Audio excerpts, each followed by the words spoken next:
So I live in Richmond, which is the capital of Virginia. And if you haven't been following the news, there is no water in this city. We're done. There is no fucking water. The water pipes broke and they just said, y'all on your own.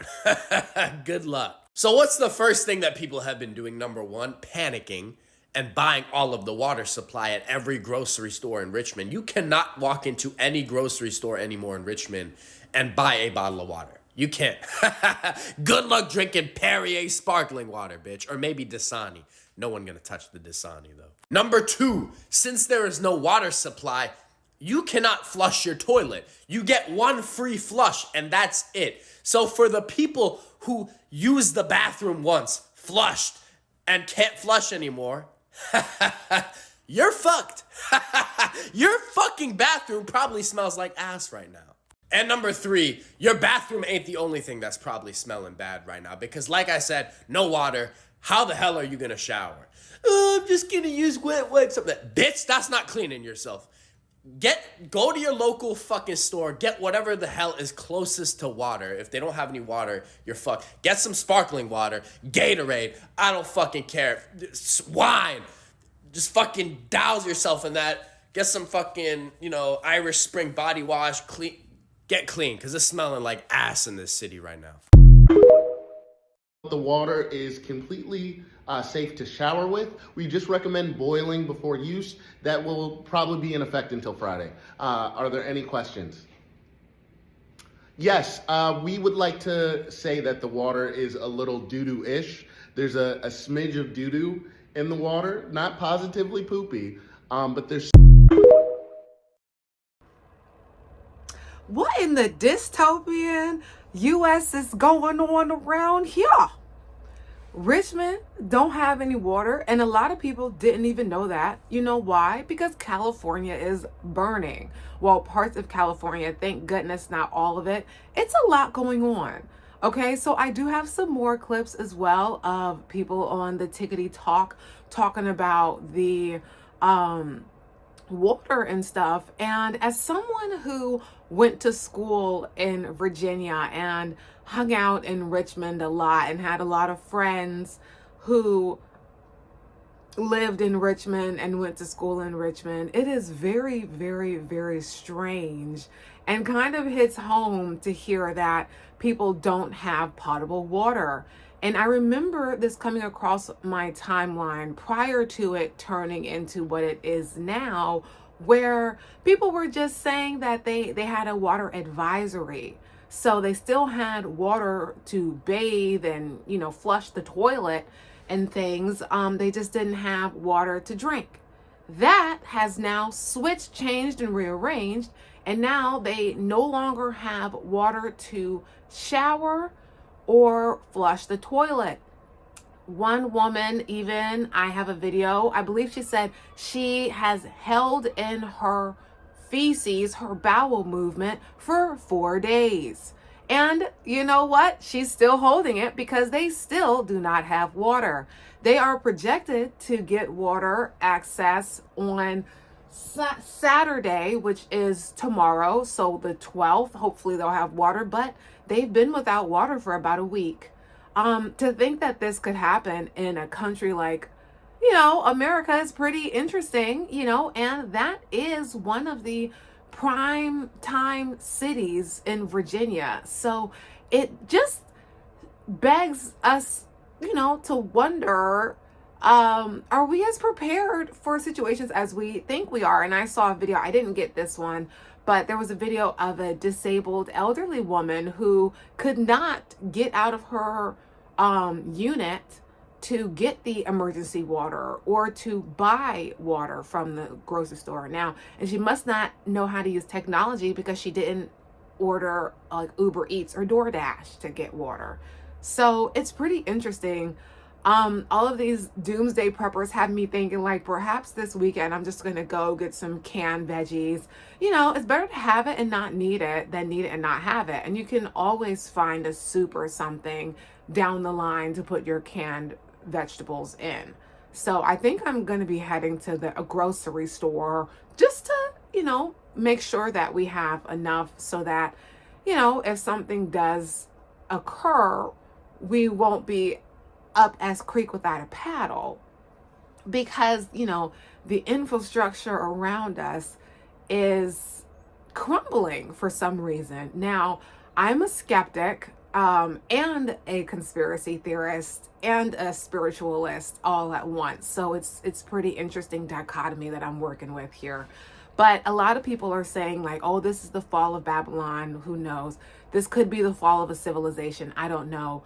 But what I always think about is like when people attribute like what's going on to what they see in the Bible, I just think like, just like you have access to the Bible, so do they. So does the quote unquote the opposition. They also have access to the Bible and historical text. And if they wanted to create a space where it appeared like something was happening in the Bible so that they could continue to do what they're doing just in a different way, it would make sense to copy a text that people hold near and dear, just like the Hopi prophecies.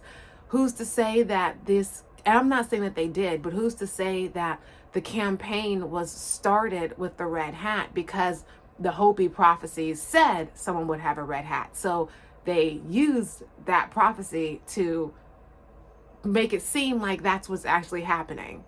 So I don't know, perhaps that is what's happening, but I'm also, I just keep a critical mind and realize that the same people that have access to the text and things also like run Hollywood and all of these things. And like our whole life is a movie, is a facade to some level. So, I'm not, it's too early for me to say like this is some biblical-ish going on or this is some karma, because it could just be that they're enacting historical text to make people think that's what's going on. It could also be that that's what's happening, but I'm not holding my breath one way or the other. I'm just living my life. And, I definitely feel for the people that are in California with these fires. I feel for the people that are in Richmond.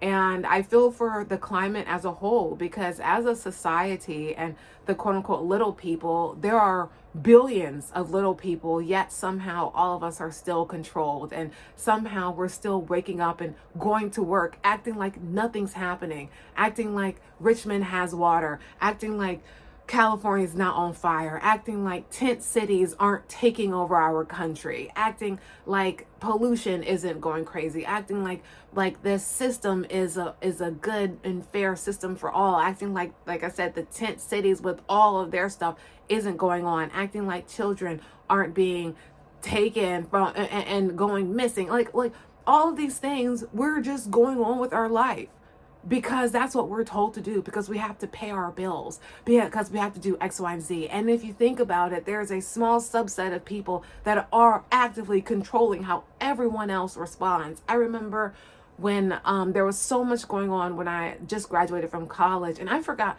exactly what happened, but I remember it was a very traumatizing experience for the collective. And everyone this was at a different place, but everyone at work was just acting like nothing happened. And now I get it, because the older you get, the more desensitized you become to other people's circumstances, because you're just trying to exist as well. And just thinking, Lord, I hope this don't come our way. But you know what? I'm gonna pack me a to-go bag. I'm gonna be a doomsday prepper up in this get some water, get some canned goods, just to be on the safe side. Better to have it and not need it than need it and not have it. And, we think, oh, this couldn't happen to me. This couldn't happen to us because we're here. But, a lot of stuff is going down. A lot of stuff is hitting the MFing fan. Now, whether that is because people are purposefully causing it to hit the fan or because the universe is doing it, I don't know. But what I do know, one thing about it, and two things for sure, something is definitely going on. I also, even though I hope that it's the good things and things, but I also am not 100% convinced that we are in an awakening or an enlightenment period. I think we are definitely in a period of shift, but I have not been convinced yet.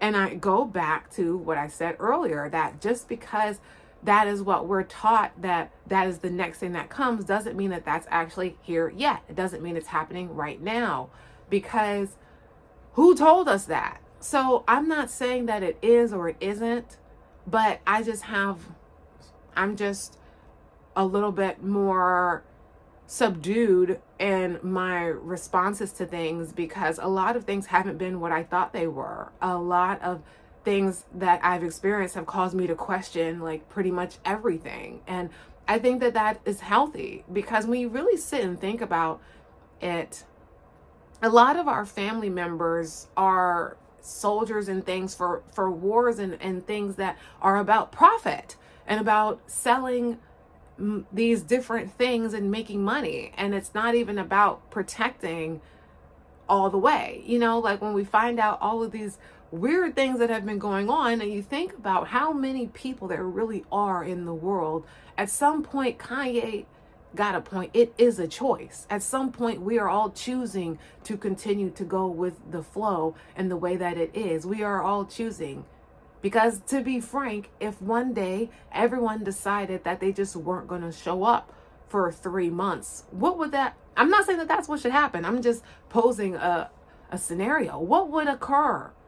You know, if people just decided, like those people in California decided that they were not okay with the mayor defunding the fire department while the forest fires were increasing, if the people actually took a stand, perhaps they would have reversed that.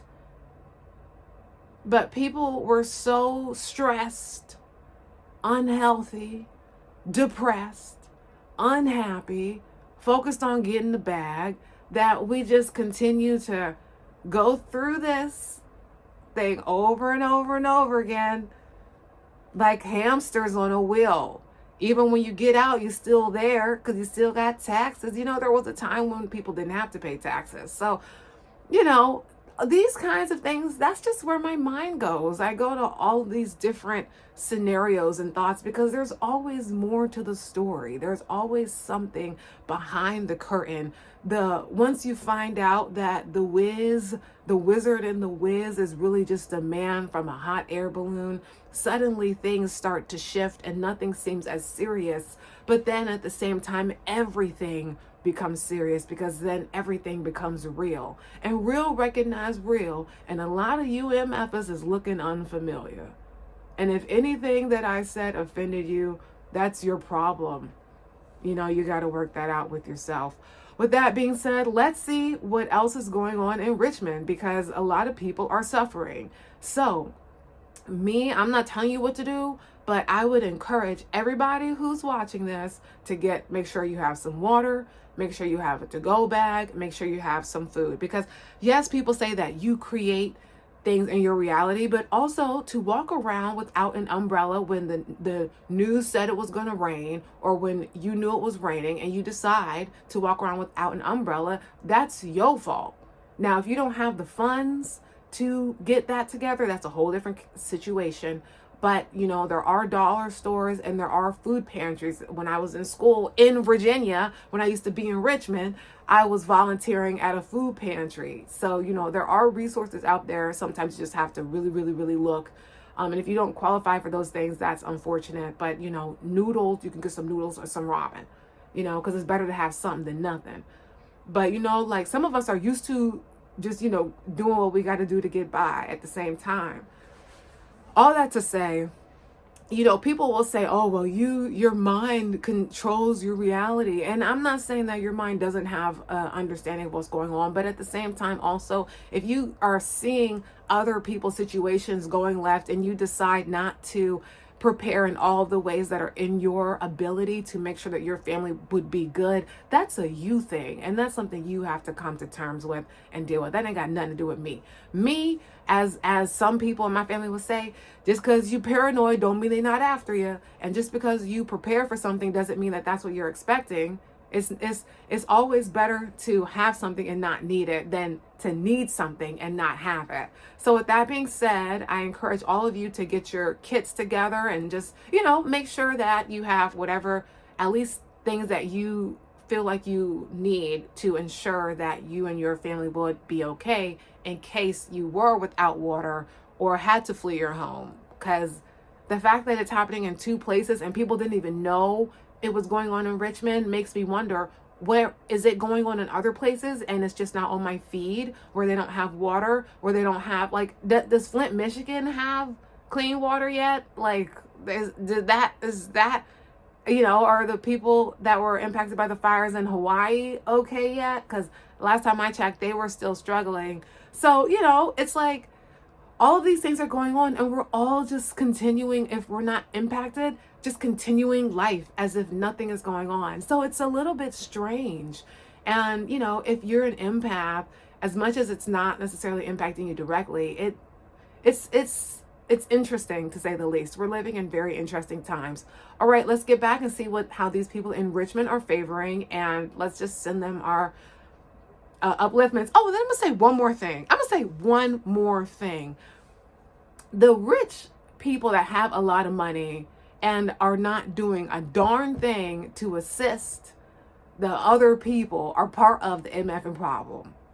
And that's where I'm going to leave it. If you are someone and you have cash of like millions and millions and millions, and you are comfortable walking past people in this time who don't have water and all of these things, and you haven't even offered, that you need to look at yourself in the mirror, because you're not doing something right. All right, now let's get into the Richmonders. If you didn't know, water in Richmond, Virginia has been cut off for 3 days now. The entire city has no water. Like, that's just the way it's been. We had a snowstorm and everything fell apart, and I don't really understand the logistics of it, but I do know that there's no water coming out of my tap. And I was one of the lucky ones, because I am obsessed with Reddit and I'm on there all the time. And I saw somebody post a secret text message that they had received that was like, heads up, water is about to get shut off for the whole entire city. Immediately strapped my Ugg boots on and ran to the grocery store, was able to get 2 cases of water, because I didn't want to hoard, obviously, but I also wanted to have enough to drink if it was going to be bad. And it's a good thing I did, because water has been off for 3 days now, and we've had enough water to drink and all the things that we needed, so that's good. Showers? Nope. As you can probably tell, no. The big thing, though, the thing that I really want to emphasize to you, is that because the city didn't tell us that they were going to shut the water off, my apartment was one of the first to lose water. It happened before the secret text message was even posted to Reddit. Because a lot of people were like, okay, fill your bathtubs, save, get it piled up so that you can flush your toilets. I didn't get that memo, and I didn't have the opportunity to do that. And reader, I have been holding my poop 4 days, because we do not have enough water to flush a toilet. So every single time I get that funny little feeling in my stomach, I just close my eyes and I clench and I pray it away. So yeah, I haven't pooped in quite a long time. And I guess this is one of those times where it does come in handy to have IBS if you have constipation IBS, because I get that, or I have diarrhea all the time. It's never just normal. So right now I am in one of my more constipation eras. So that's at least there's a positive. If there was ever a time to be constipated, now is the time. However, I can feel my stomach is starting to get round from the lack of relief, but we don't have enough water to flush our toilets. And so I'm just waiting it out, just waiting it out, full of shit. So anyway, yeah, I'm not even trying to complain, because it's been okay. We're fine and everything is fine. And a lot of people have it a lot worse than we do. But yeah, you can't poop. Yeah, some people were able to save water. They got the memo before and were able to run their bathtubs. Nope. So we're just not pooping in this house. No poop for us. Okay, so if y'all haven't heard by now, here we go. Richmond, Virginia is having a water crisis. We are without running water in the entire city, over 1 million people. So I am here for those that are saying, just buy bottled water. No, we already did that, and everywhere is sold out of bottled water at this point. So now, after 3 days of not having no running water, I am here trying to flush toilets in my house with little bottles of water and vinegar. So you're going to see here that my kid does not like to take her clothes out of the bathroom after she showers, and it bothers me. So that's what I'm doing right here, telling her to get her stuff. But anywho, I am trying to get the toilet flush. This is one of 3 of my toilets in my house, so I have to do this constantly, but I can't use all of the water just to flush the toilets. So it's frustrating. Instead of them sending FEMA or somebody out here, we're just fending for ourselves, and I'm not the only person. It's the whole dang on city, okay? And even for those who have water, they may not have adequate water to use, aka shit water. You heard? So we are over here in Richmond, Virginia, struggling. Send help, please. Thank you. Bye.